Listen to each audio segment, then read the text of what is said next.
The use of a compensator on a handgun does not create a significant disadvantage in low-light environments, nor does it meaningfully impair a shooter's night vision.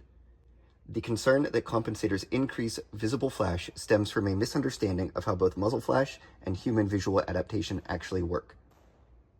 Muzzle flash itself lasts between 1 to 2 milliseconds, while human pupil constriction requires between 0.2 and 1.5 seconds to initiate.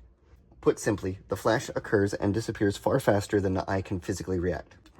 Additionally, concerns about photoreceptor bleaching, specifically involving rhodopsin, the chemical responsible for night vision, are largely irrelevant in the context of muzzle flash. Rhodopsin degradation occurs with sustained bright light exposure over seconds, not instantaneous flashes measured in milliseconds. A brief muzzle flash is incapable of significantly bleaching the eye's low light capability. Furthermore, during high-stress situations, such as a defensive shooting, the brain prioritizes threat recognition and survival-based visual processing. This results in cognitive filtering, where irrelevant environmental stimuli, such as transient flashes, are deprioritized or ignored entirely over movement, shapes, or color. Scientific studies further support that human visual adaptation to sudden light changes operates on a scale over 100 milliseconds, making it biologically impossible for a shooter's vision to be meaningfully disrupted by a gunshot's flash. Additionally, in any realistic low-light engagement, the presence of a weapon-mounted light should be considered standard equipment.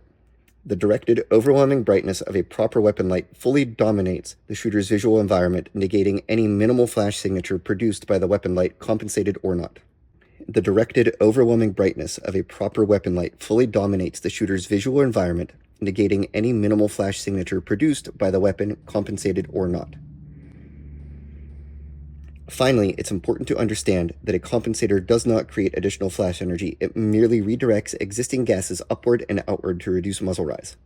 The flash is not amplified, it is redistributed. In actual application, the difference in flash signature between compensated and uncompensated handgun is negligible when viewed by the shooter, particularly under stress or with weapon lights in use. In conclusion, both biological science and practical defensive experience overwhelmingly support that a compensator does not hinder night vision, does not create any meaningful flash disadvantage, and should not be a deterrent to their employment on a serious defensive handgun.